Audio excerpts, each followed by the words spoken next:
Hi dear friends, വളരെ രുചികരമായ നെയ്ച്ചോറ് വെച്ചിട്ടുള്ള ഒരു പുട്ടാണ് കേട്ടോ ഇന്നത്തെ എൻ്റെ റെസിപ്പി. നിങ്ങൾ ഇതുപോലെ ഉണ്ടാക്കിയിട്ട് നിങ്ങൾ ഇതിൻ്റെ ഫീഡ്ബാക്ക് എന്നെ അറിയിക്കാൻ മറക്കല്ലേ. നിങ്ങൾക്കിത് തീർച്ചയായും ഇഷ്ടപ്പെടും.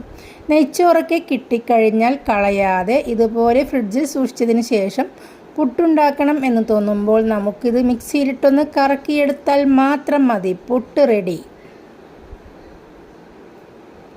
ഇനി നമുക്കൊരു മിക്സിയുടെ ജാർ എടുക്കാം. നെയ്ച്ചോർ നമുക്കിതിലേക്കിട്ടൊന്ന് പൊടിച്ചെടുക്കാം. നിങ്ങളുടെ വീട്ടിൽ എത്ര അംഗങ്ങളാണോ ഉള്ളത് അതിനനുസരിച്ച് നെയ്ച്ചോർ കൂടുതൽ എടുക്കാം.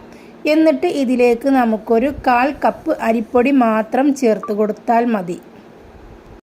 രണ്ടും കൂടി ഒന്ന് മിക്സാക്കി കൊടുത്താൽ നമ്മുടെ പുട്ടുപൊടി ഇവിടെ റെഡി. ഇതിലേക്ക് വെള്ളമൊന്നും ചേർക്കേണ്ട. ഗ്രാമ്പൂവും ഏലക്കായൊക്കെ എടുത്ത് കളഞ്ഞിട്ട് വേണം നെയ്ച്ചോറെന്ന് മിക്സിയിലിട്ട് അടിച്ചെടുക്കാൻ.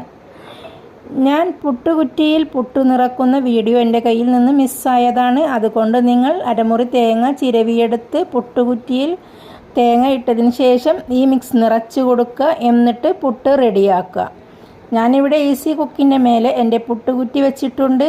പുട്ടുകുറ്റിയിൽ നിന്നും ആവി വന്നു. ഞാനിതാ ഓഫാക്കി കൊടുത്തതിന് ശേഷം പുട്ട് ഇതാ കുത്തിയിടുന്നു. ഇതുപോലെ നിങ്ങളും ചെയ്യുക. അപ്പോൾ വളരെ രുചികരമായ സോഫ്റ്റായ നമ്മുടെ നെയ്ച്ചോർ പുട്ട് റെഡിയായി കഴിഞ്ഞു. ഒന്ന് ഫീഡ്ബാക്ക് അറിയിക്കാൻ മറക്കണ്ട കേട്ടോ.